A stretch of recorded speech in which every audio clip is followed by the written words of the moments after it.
Hey, everybody, welcome. This is going to be a little bit different than any of my normal classes because it's going to feature a conversation between me and a rabbi named Zevi Slavin, who's going to talk to us about all things Kabbalah, Jewish mysticism, and Hasidic philosophy.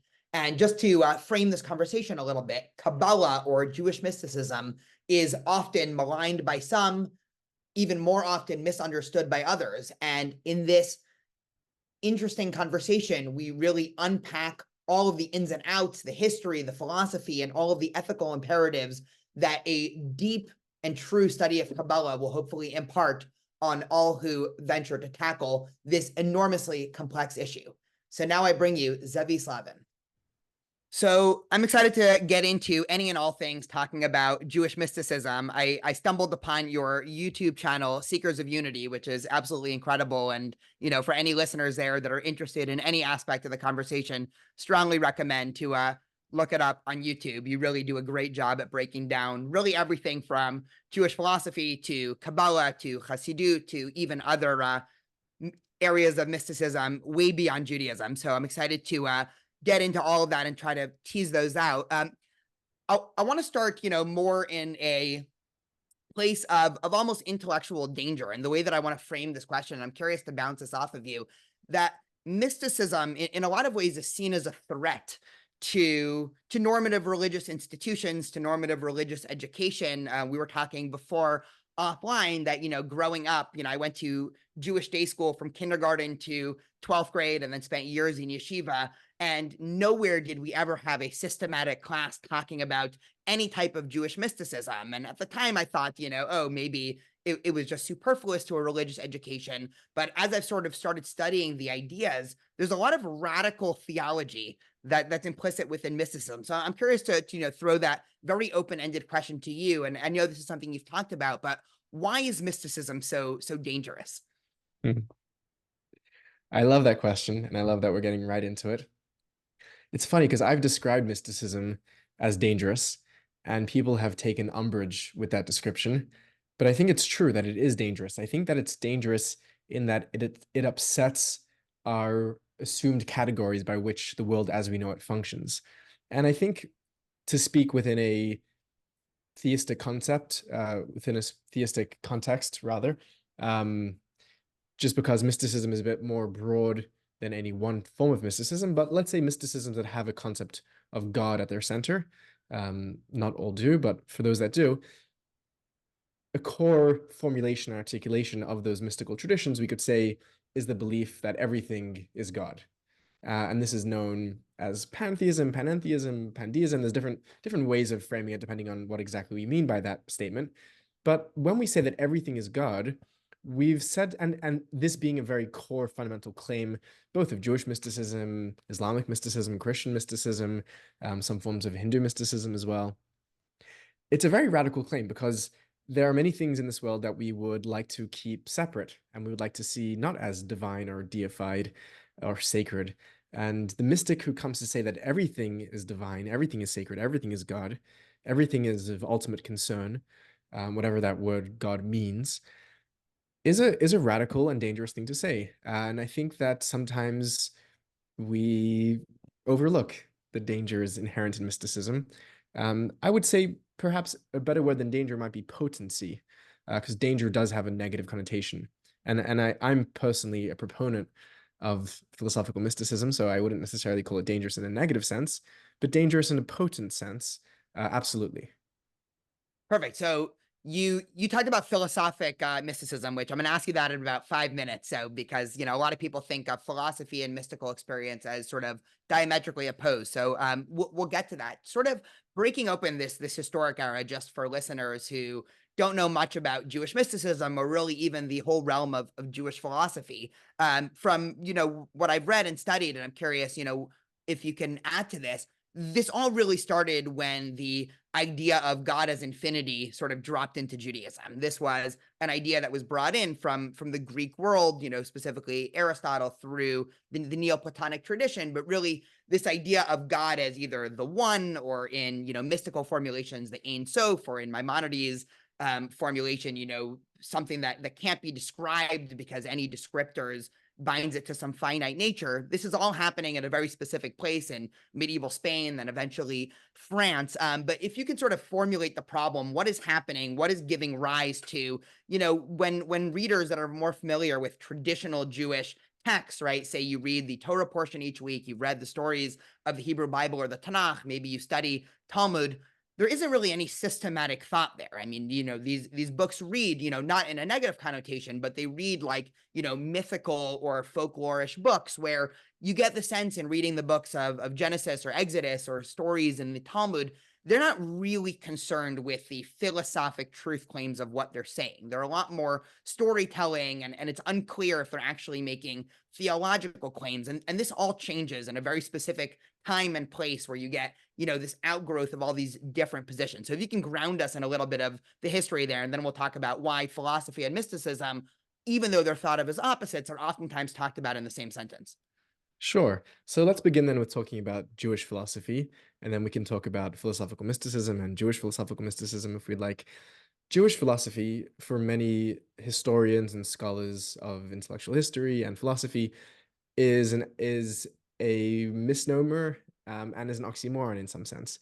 Philosophy, at least in a certain usage of the word, and there's a contested usage of how that word should be used, at least in one usage, it is a product of ancient Greece, and it's a way of analyzing reality, ethics, aesthetics, logic through the tools of language and logic, right? So, and it's a process which is foreign to the way that Jewish thought develops, and it's something which we don't really see in Jewish thought until Philo of Alexandria, and only much later in a figure that becomes part of later canonical Judaism, people like Saadia Gaon and Rabbeinu Bachya, Ibn Pekudei. So the idea of systematic Jewish thought, I mean, there is no systematic Jewish philosophy and theology, certainly not in the Talmudic period, not in the Mishnaic period, not in the biblical period, as you said.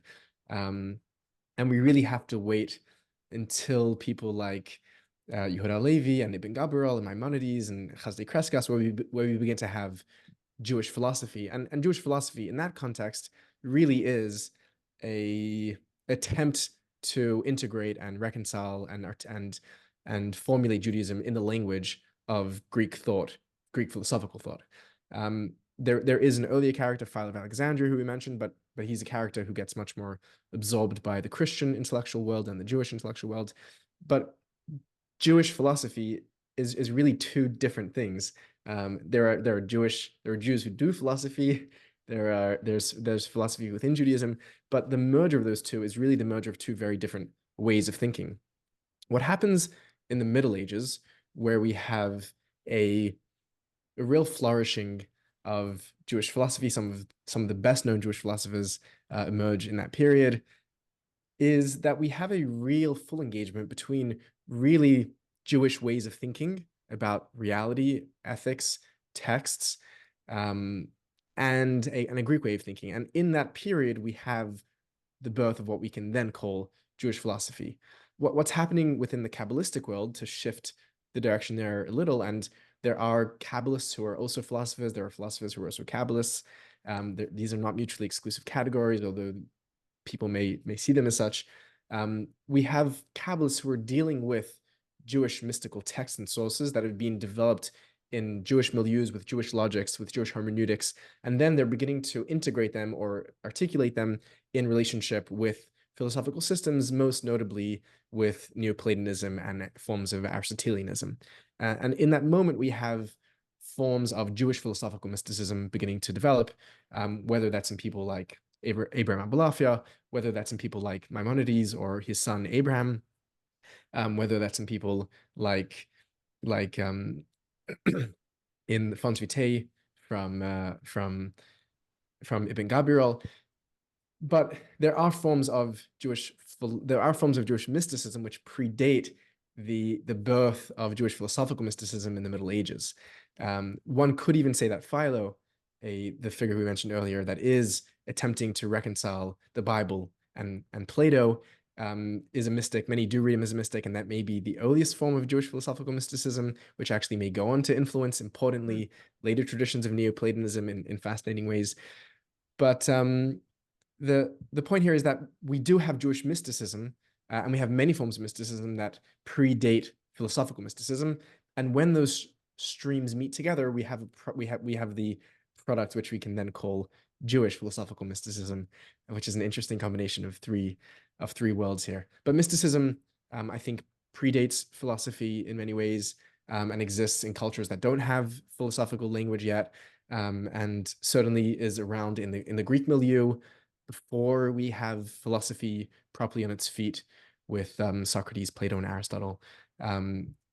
But what's fascinating is when these moments and movements and thinkers do coalesce, and as you're saying, that happens in Jewish history in Provence in southern France and northern Spain around the 12th, 13th century.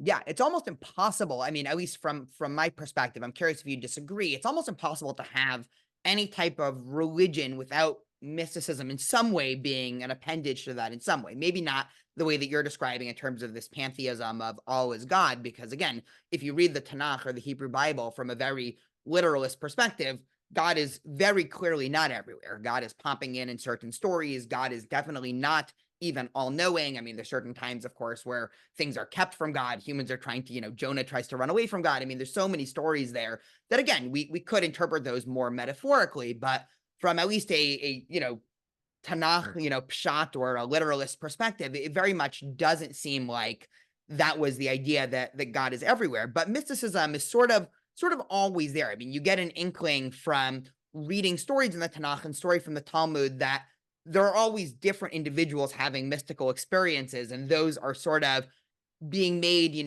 kosher by the extent that, you have all these grand stories. Probably the most famous for at least the early Kabbalistic texts is, Ezekiel's grand vision of the chariot and everything there. If listeners haven't heard that, by the way, I implore you to go read it, because it is quite the fascinating story that, is a wealth of later mystical interpretation. But it's almost, there's almost another paradox. And I know that the mystics are fond of paradox. So, it's good that we're talking about it.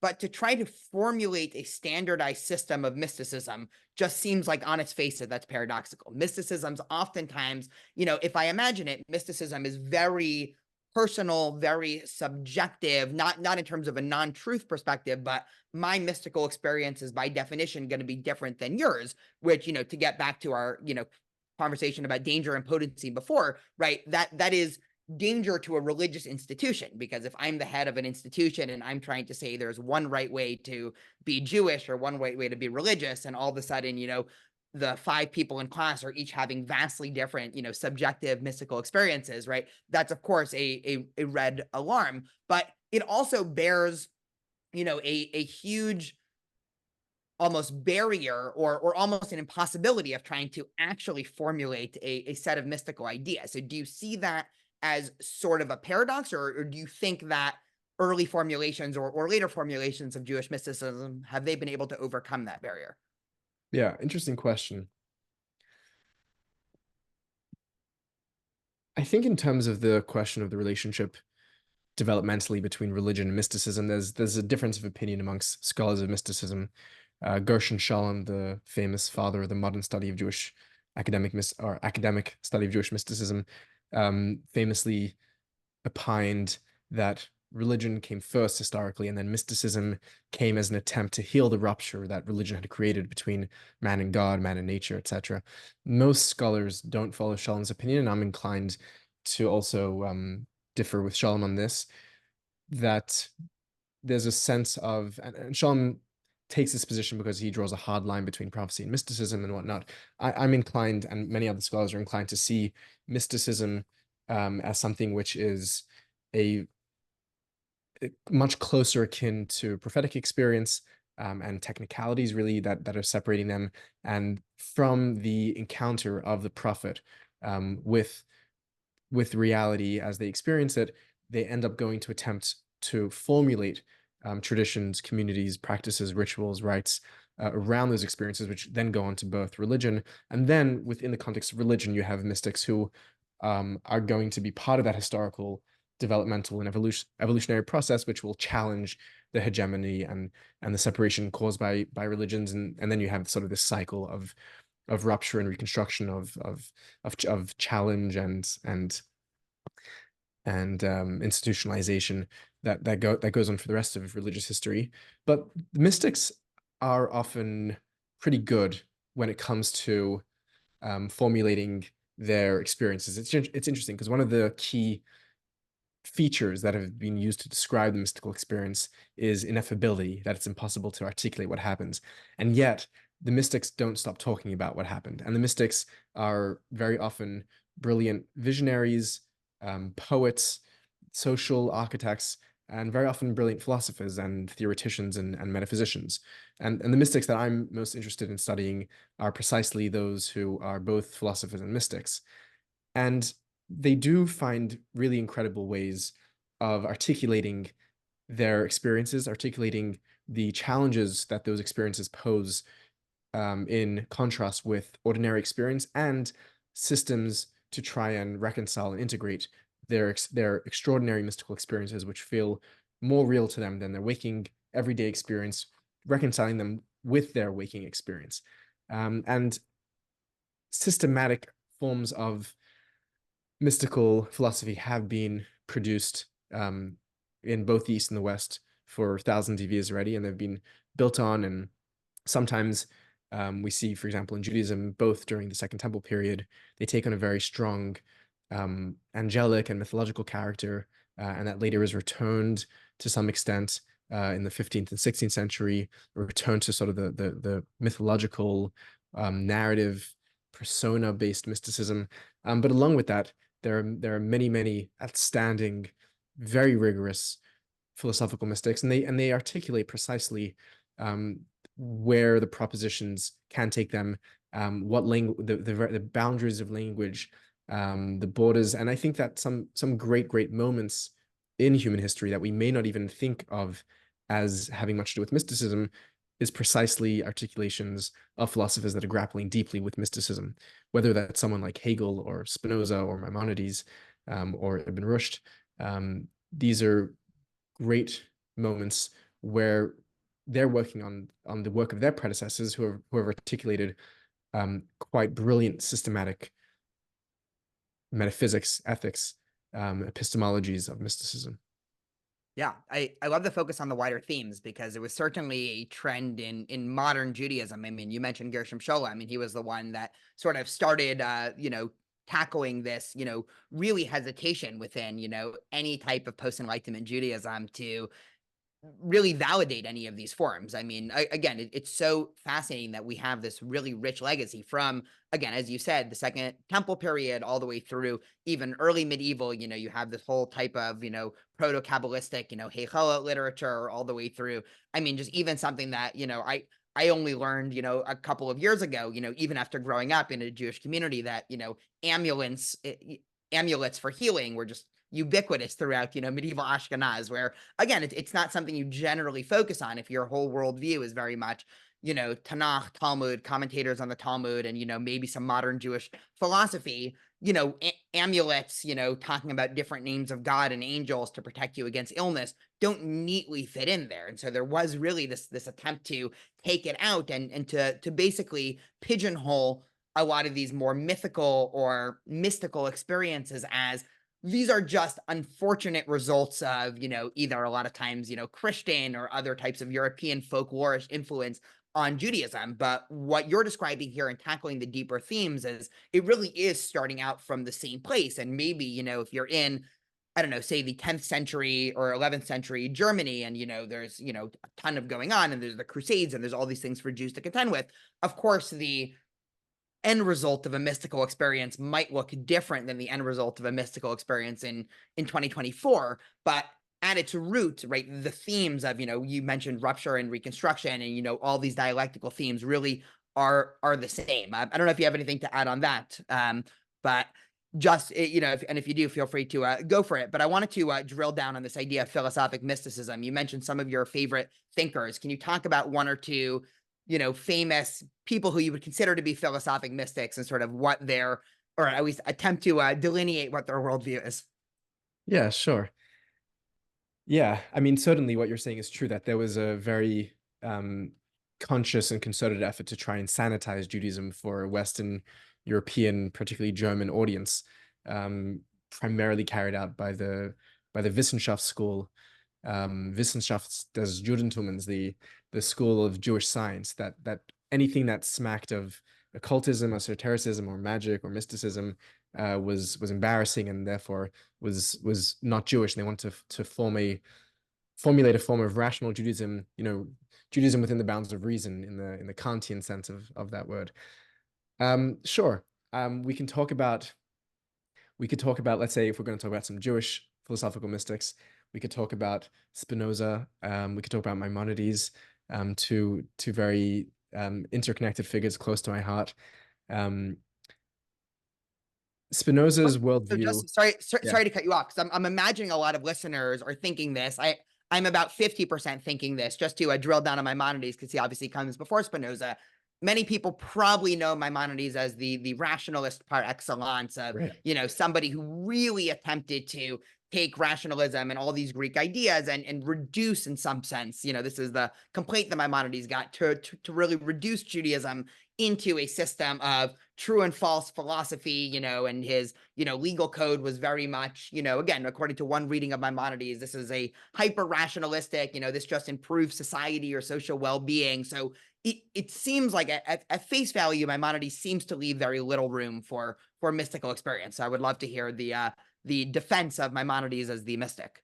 Yes. So firstly, if anyone is interested in a more thorough presentation, I've done a lot of work trying to argue for Maimonides the mystic on the channel, and there's been a lot of academic work done before me, which I benefit greatly from, both from Freudenthal and Lowenthal, Blumenthal and Freudenthal, who have done great work on that subject, and all the sources are available on my channel.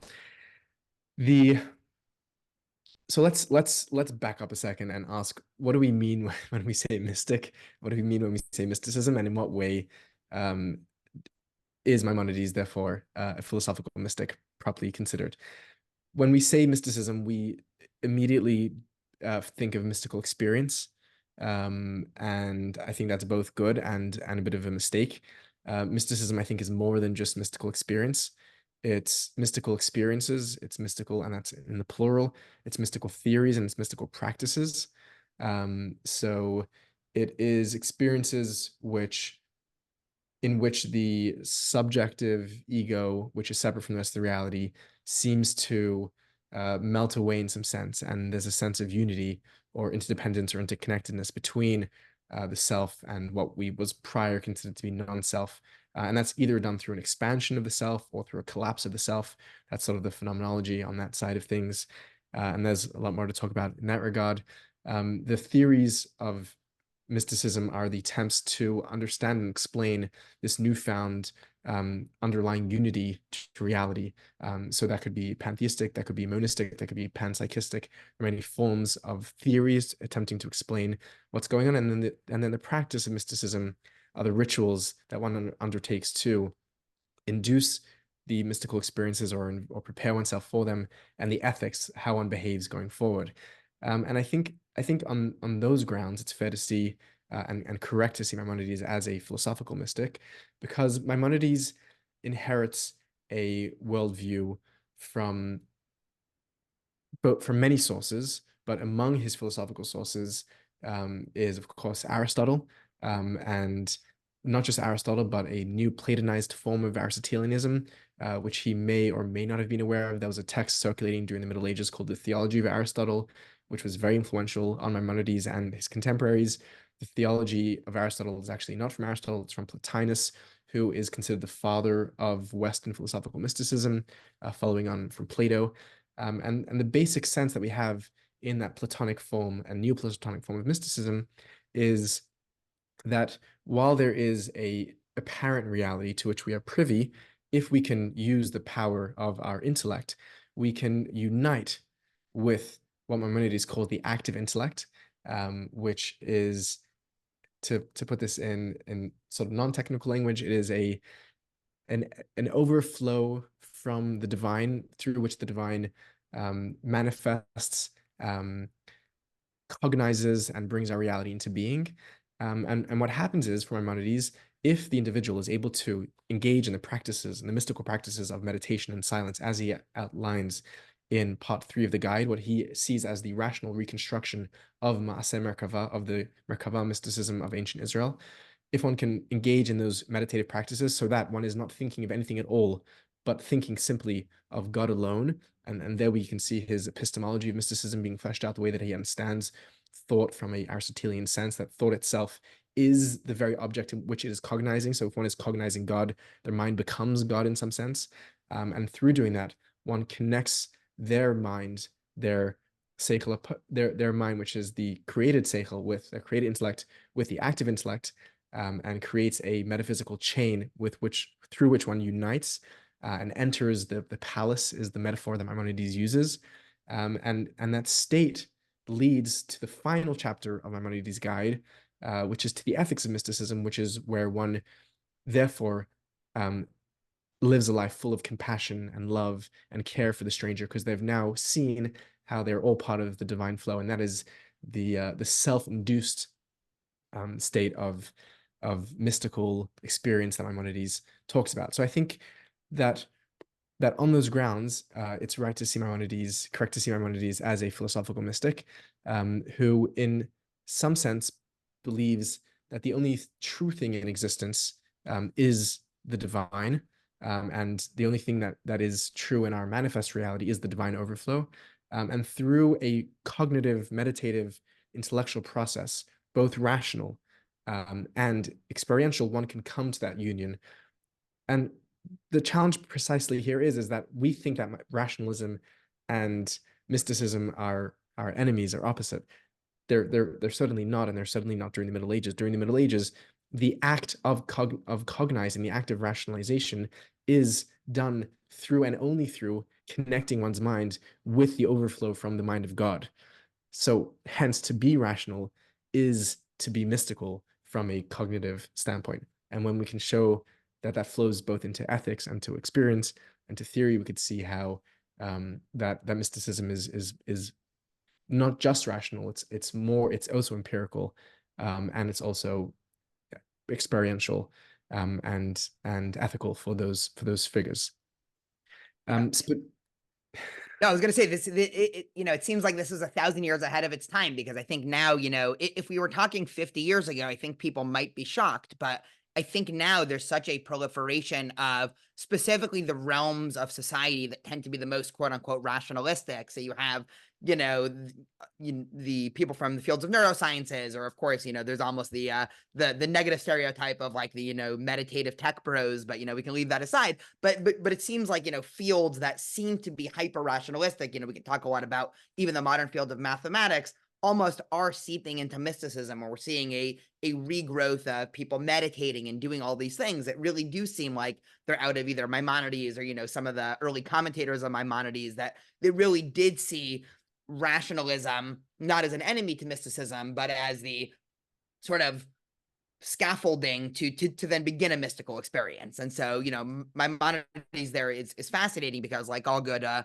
books or texts, he very much he leaves us on a cliffhanger, because he sort of has his great reveal at the very end. You talked about the famous palace metaphor for listeners who are interested. I think it's in chapter 51, you could, or book 3 chapter 51 of Guide to the Perplexed, but he doesn't really tell us how to do that, which of course opens the door to later mystics. But so if you can just, before we go to Spinoza, just because one of the most interesting Jewish historical figures that I only learned about in grad school, but I wish I had learned about earlier, is Abraham Abulafia, who was an early reader and commentator on Maimonides. And he basically took this idea that you're saying, 3 steps further, and actually did develop, I don't know if this is the earliest attempt in Judaism to attempt to write a systematic treatise of how to actually receive what he actually called prophecy. But if you can introduce Abulafia and, how does he fit in there? And then we can go to Spinoza. sure. So firstly, Abulafia is a ardent student of Maimonides. Abulafia writes no less than 4 complete commentaries on the guide, more commentaries than anyone for hundreds of years. He's absolutely deeply steeped and is teaching Maimonides philosophy to many students, standalone, both to Jewish and Muslim students, ironically, or not so ironically.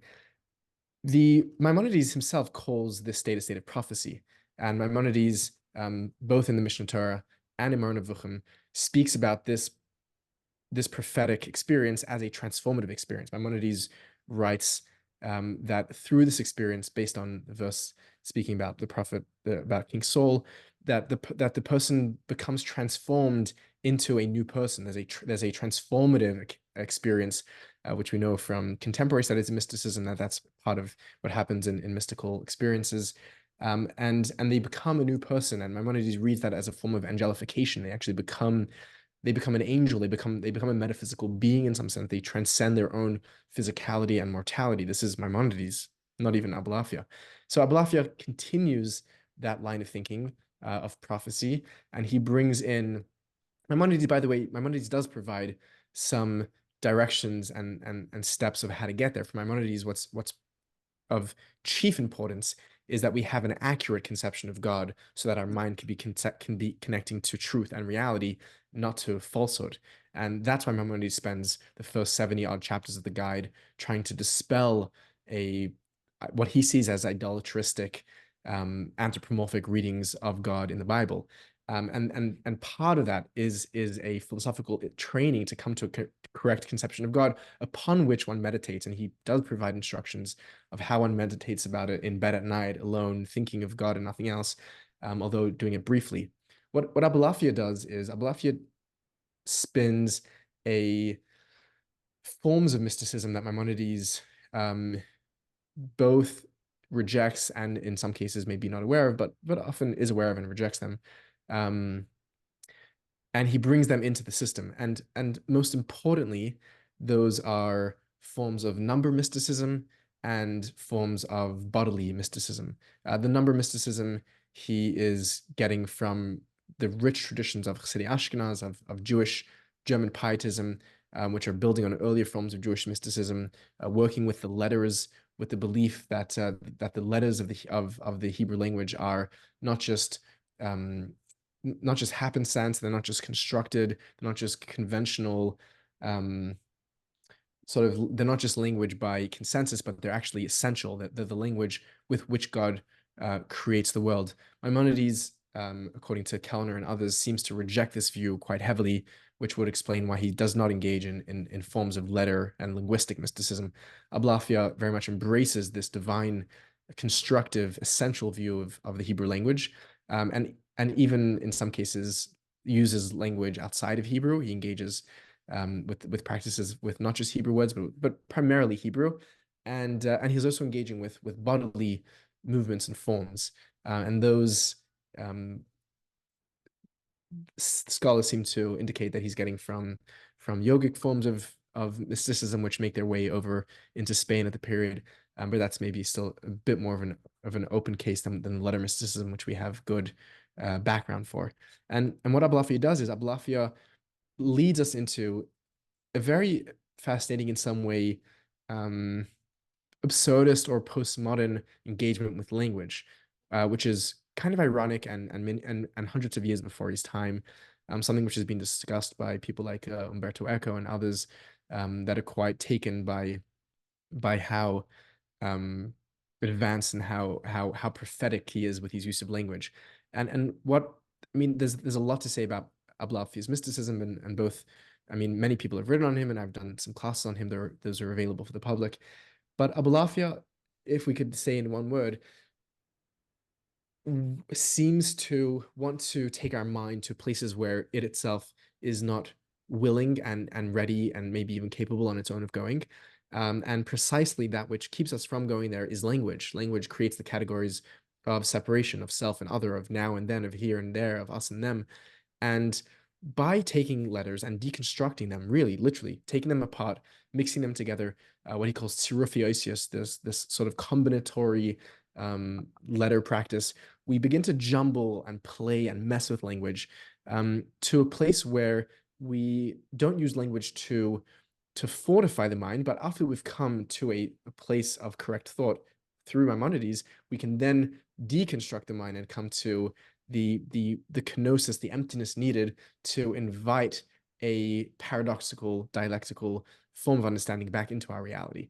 And through his very intense combination of this deconstructive letter mysticism, which is very powerful physiologically through the body movements that accompany it, through the visualizations that accompany it, Abulafia leads us to what he calls the highest level of prophecy, which is a active uniting with God, God's self, until one cannot tell the difference where one begins and God ends. That I am He and He is I, writes Abulafia. And he's a really fascinating character. He also believes that he's the Mashiach, and he has a sort of a new understanding of what Mashiach means. He tries to go and convince the Pope that he's the Mashiach, and luckily for him, the Pope isn't around when he gets there. Fascinating character, and that's maybe a brief word on his linguistic philosophical mysticism. Yeah, I love that. So someone one day has to write a little short book on famous false messiahs in Judaism that tried to visit, heads of, either the Pope or the Sultan, or, Oh, he's I'm in sure good he's, company. Yeah. yeah, there's a long, great legacy there. There's almost, what I'm hearing, and this is connected to, again, you had mentioned before that mysticism is full of these themes of um, reconstruction and rupture and back and forth, or sort of exile and coming home, and sort of themes that are, I think, very, rootedness in Jewish tradition. I hear you talking about almost an individual going about that same process of, we have all of these ideas and wording and languages that are a part of Judaism or the religious experience.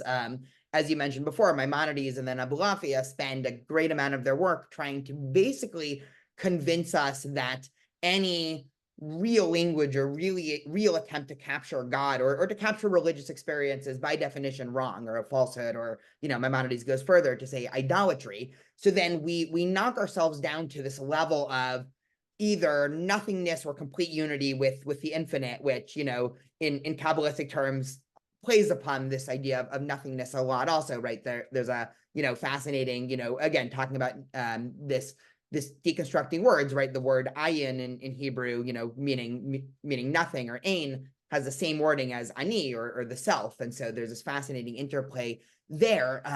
But then once we reach that spark, I mean, this is almost the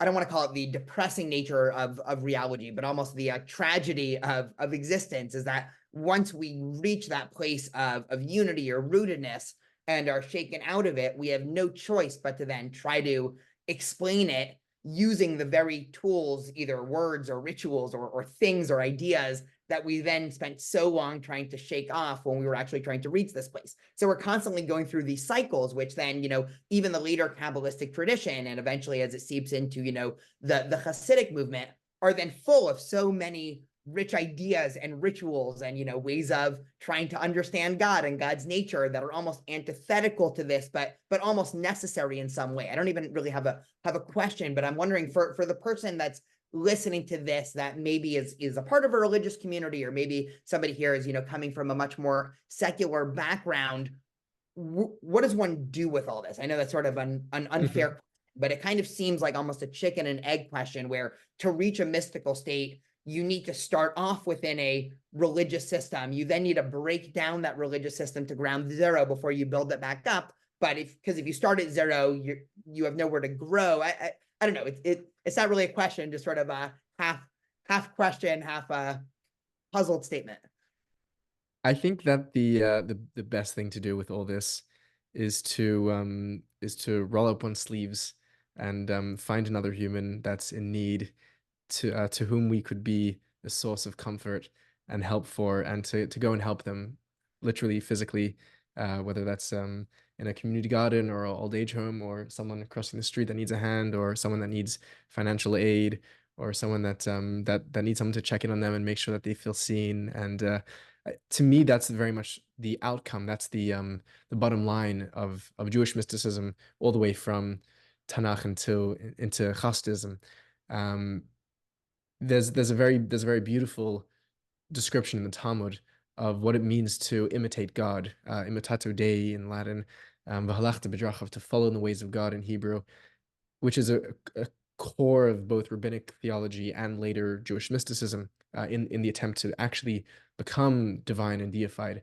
And the question of what it means to be God very much depends on what we think God means, right? If God is a God of war, a God of revenge, a God of power, a God of pure might, then we should go and become mighty, and we should become fierce warriors, and in that way we will be divine. And many cultures do that, and we have a place for that in Judaism too.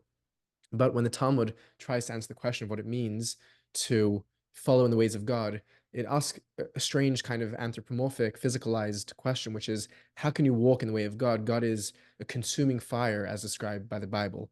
And if you walk in the way of God, you're going to get burnt, which is kind of sort of this very interesting physicalism that the rabbis engage with to perhaps demonstrate greater psychological and mythological themes. They don't necessarily mean that God is literally a fire, but the same things that fire might do to us, God might do to us if we try to chase after that peak experience of ultimate infinity and paradoxicality. We may get burned like we would get burned by a fire.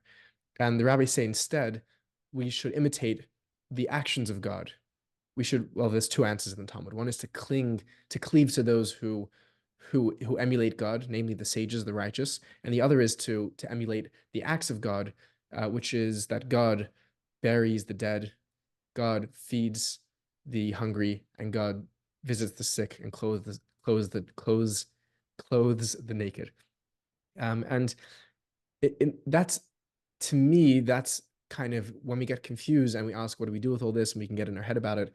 The answer is to go out and be divine to someone else, go out and be someone else's angel. And that's the best way to angelification and deification. Um, and I think the mystics most often would agree with what I'm saying.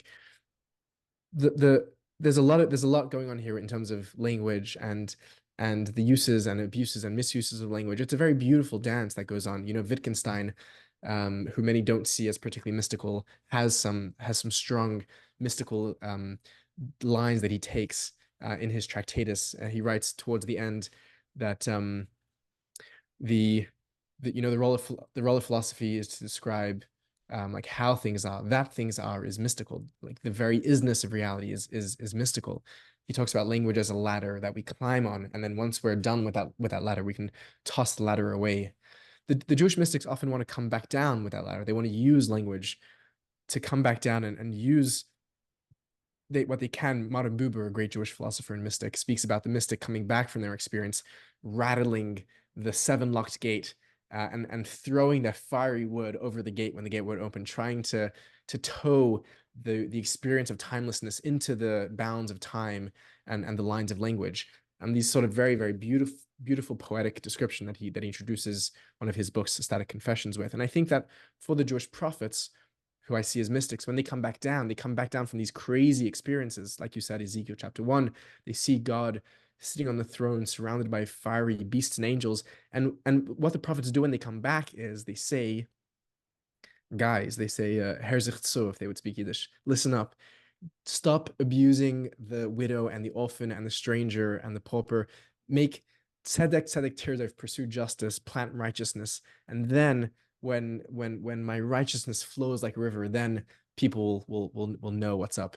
Because to them they see reality. They see reality clearly. They see that reality is one. And what they do with their language, they don't try to philosophize with the language. They're not doing philosophical linguistic mysticism, but they're trying to say what they can say, and that is what really matters, is how we act and how we behave to one another. And it's not separate from mysticism, and it's not a stepping down from mysticism. That is the ultimate, that's the culmination of mysticism. That's how Maimonides, as we're saying, culminates his mystical chapter, the third chapter of the guide, by quoting the prophet Jeremiah, where Jeremiah says, "What does the Lord want from you?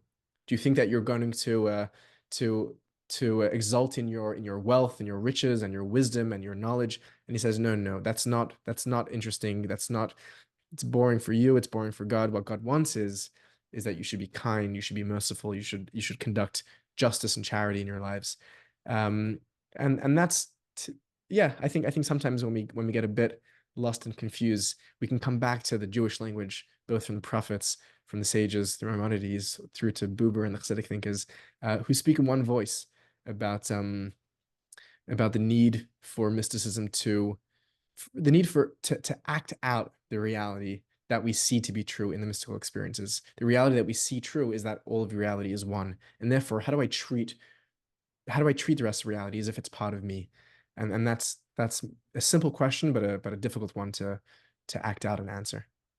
No, I really love that. It reminds me of all the famous, I mean, psychology experiments they did about trying to find happiness. And, paradoxically, or really now, I think, most people are not surprised to hear this, but specifically people who go around their day thinking about, I need to be happy, I need to be happy. They are the least likely to be happy or to, have high levels of rated happiness. But those who actually are out in the world doing things, and that's sort of always on the back of their mind, but never a primary motivating factor. And what you seem to be describing here is we have that peak mystical experience where you sort of see reality, but you can't spend the rest of your life trying to chase back that peak mystical experience. You have that in the back of your head. Maybe every once in a while you go back there either internally or externally or through the help of ritual, or we didn't even talk about psychedelics, which is probably a whole other podcast. But you then spend your time not trying to rechase that high, but actually going about trying to recreate that reality, which, to a lot of mystics, the highest form of mystical experience is actually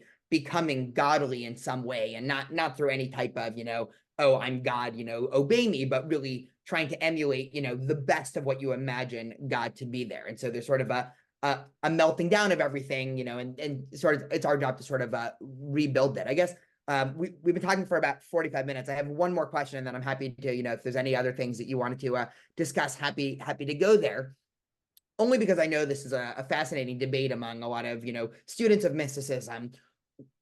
It seems like a lot of what we're talking about is, in terms of Jewish mysticism, so let's stay particular for a minute, needs the language and the tools and, the texts and rituals of Judaism. But at the end of the day, we're sort of leaving all that behind as sort of, I don't want to say a facade, but, very much in the Neoplatonic tradition, like what you see is not the real truth. It's just, maybe symbolic or representative or a shadow of the truth.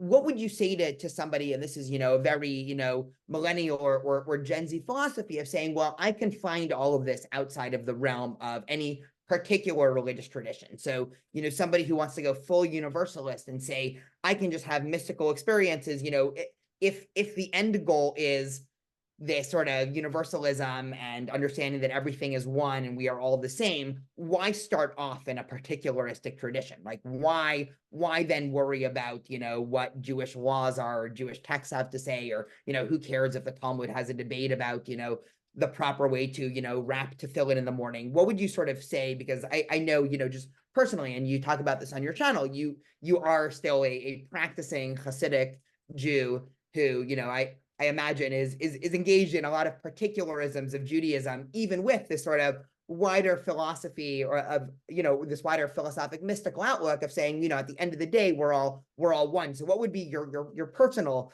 defense of why rooting yourself in particularism to eventually get to the state? Why is that important? Because the only way to ever come to a universal is through the particular. Let me explain that a little, and let me disambiguate, because there's kind of two questions that I'm hearing in your question.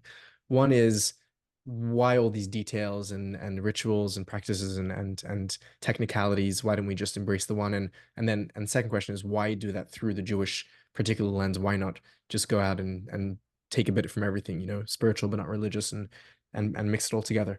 Firstly, the practice of Judaism, the halacha, the mitzvot of Judaism, have never been separate from Jewish mysticism. It's often been the greatest Jewish mystics who are the greatest halachic authorities in Judaism as well. For them, it is precisely the halachot, which are not laws, but they are halichot, they are paths that bring us to God. As the Talmud describes them, they are halichot olam, they are the eternal pathways that lead us into eternality. And the mitzvot, a ton of Kabbalistic literature, maybe half of it, is dedicated to try and explaining ta'amei ha-mitzvot, why each mitzvah is a way of connecting us back to true reality, what they call God, Ein Sof. So the sense that we have in modernity that there's like law, ritual, practice on one side and mysticism on the other side is certainly not true for mysticism in general, and it's even more not true for Jewish mysticism. Jewish mysticism, the body and soul are one and the same. They're part and parcel. These are the practices which the mystics themselves hear articulated to them in the depths of their mystical experiences, and the articulations which they respond with those experiences and attempt to live in accordance with those experiences and to bring them back into them.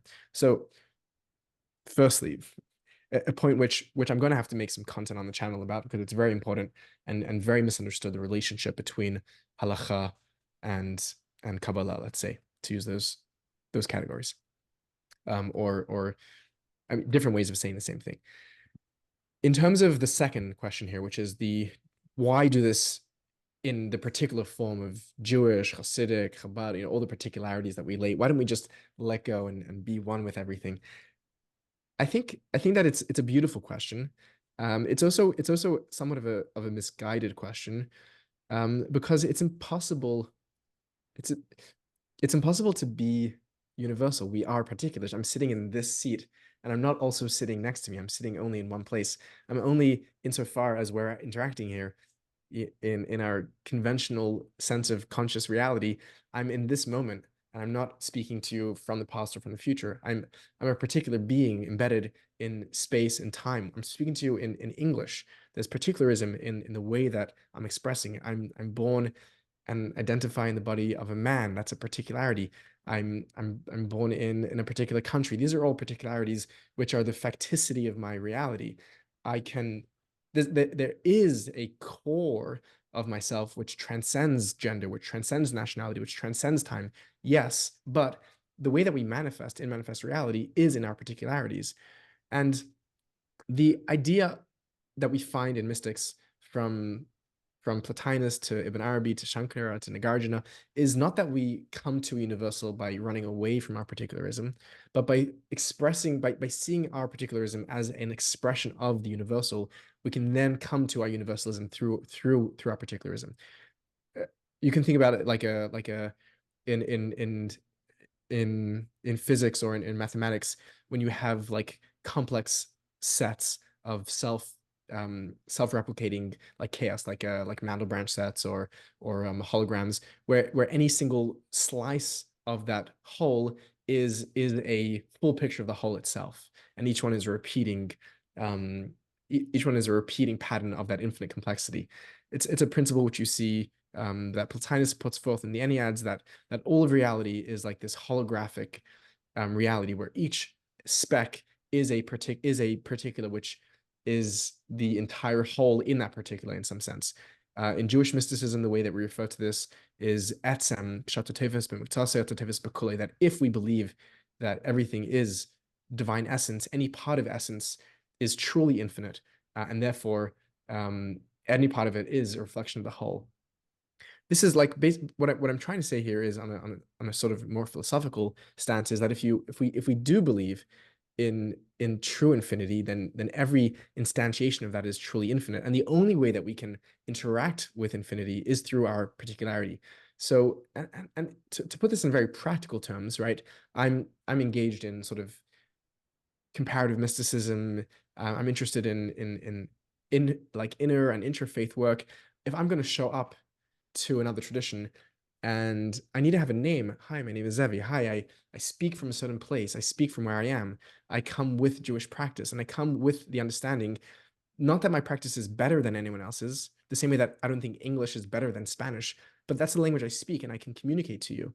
And to me, there's a necessity to be proud of our particularity. I want there to exist both English and Spanish and Japanese and Dutch poetry. You know what I mean? Like the more there is, the more beautiful and complex our world is. I don't want there to be just one form of a goop which is universal and therefore nobody's. We need particularism.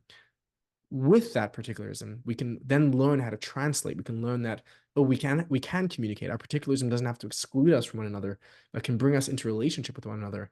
And then we can even develop forms of, you know, like something like an Esperanto, where there is some attempts to bring religions together and to see what do they actually share at their core, and in what ways is my particularism not alien from your particularism, but a unique expression of that same universal. And but it needs to be expressed, or else we're not saying anything. And as soon as we say something, we're being particular, and therefore we should be proud of our particularisms and delight in the possibility that our particularisms may bring us into a universal relationship with all of reality. No, that's absolutely beautiful. Really. And it reminds me, just, thinking about this again from our very particularist tradition, it reminds me of some of my favorite commentaries on the Tower of Babel story in the beginning of Genesis that suggests that, you know, it wasn't that humans were trying to attack God, or it wasn't, you know, any of those sort of more, you know, I'll say, you know, childish interpretations, but it really was that humanity was all trying to become one, but they were trying to do it too early. And so God specifically came in, and what he did was, you know, confuse their language, right? Mibabel. And, you know, basically God saying, like, we need particularism, and that's actually the quote unquote right way to actually serve me, is not through this one unit, you know, tower that's, you know, a top-down system of everybody on the same page, but actually I want more of this spread outness, and only then can you start engaging in the process of trying to create universalism. And it's sort of what you're saying, you know, also, where if you just start trying to go to universalism, you're not really going to get anywhere. It's sort of going to be an empty universalism, as opposed to everybody bringing their own particularities to the center, and a universalism being almost more of a emergent principle of many particularisms, as opposed to, you know, everybody coming in with sort of no content. Thank you again for this conversation. I think for a lot of listeners, you know, just like all the best podcasts or classes or any learning opportunities, I'm hoping everybody here is leaving with, you know, 100 more questions and, you know, things that they want to research themselves and they came in with. Just to plug your YouTube channel, because it really is excellent. One more time, it's Seekers of Unity on YouTube. You know, really all the content, you know, I'll just say, and, you know, both from an introductory perspective, it's, you know, an excellent introduction to many things like different Jewish thinkers, Jewish philosophy, Jewish mysticism, other religious traditions, and sort of that comparison. But for the person who's beyond an introductory, it's also incredible because you source things excellently. I mean, I very seldom come across educational material on YouTube that, you know, every 2 minutes there's sort of a link to academic articles put there. So thank you again for taking time. I don't know if you have any concluding thoughts here for our listeners. Yeah, thank you so much. I'm so glad that it's been a helpful resource to yourself and to others, and it makes the work definitely worth it. And it's certainly nice to hear it from another human, and not just from numbers and algorithms. So thank you for that. Yeah, there was a thought, and maybe this will be a nice thought to close with, that in conversation with the previous question that we were addressing of universalism and particularism. So we addressed it from a few angles, but there's another angle, which is from the point of view of the metaphysics of the mystic themselves.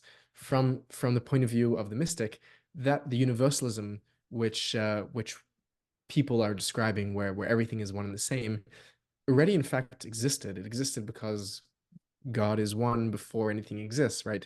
God is Adonai Olam Asher Melech B'Terem Kol Yitzur Nivra, that God exists before anything else, in God's self-same unity. And that state we already had already. The fact that we're no longer there indicates that that wasn't the point of it. The point of it, insofar as we can use any of this language, is that God, that using a loaded word, ruptured that unity so that there could be precisely multiplicity, so that God could be manifest as Daniel and as Zevi and as Christopher and as Bethany and as Muhammad and as anyone. So, which means that the expression of unity, which we're able to achieve through the expression of particularity and individualism, is a much more beautiful unity than the unity that already was. And if all we wanted was a self-same unity, then this whole process wouldn't have to be undergone. But the fact that we're here and talking means that we're here to show up as ourselves, as most divine as we can be, and through that manifest a greater level of unity than ever existed. And I would just invite people to think about that, to think about what it means not to abnegate or annihilate or eradicate their selfhood and their ego and their particularity, but to really dig into its deepest levels, to the most beautiful levels, where the fullest expression of their selfhood is the fullest expression of the divine as them, as you. And that's maybe a parting word that I'll leave us with. Yeah, well, Rabbi Zevi, thank you so much. You're most welcome.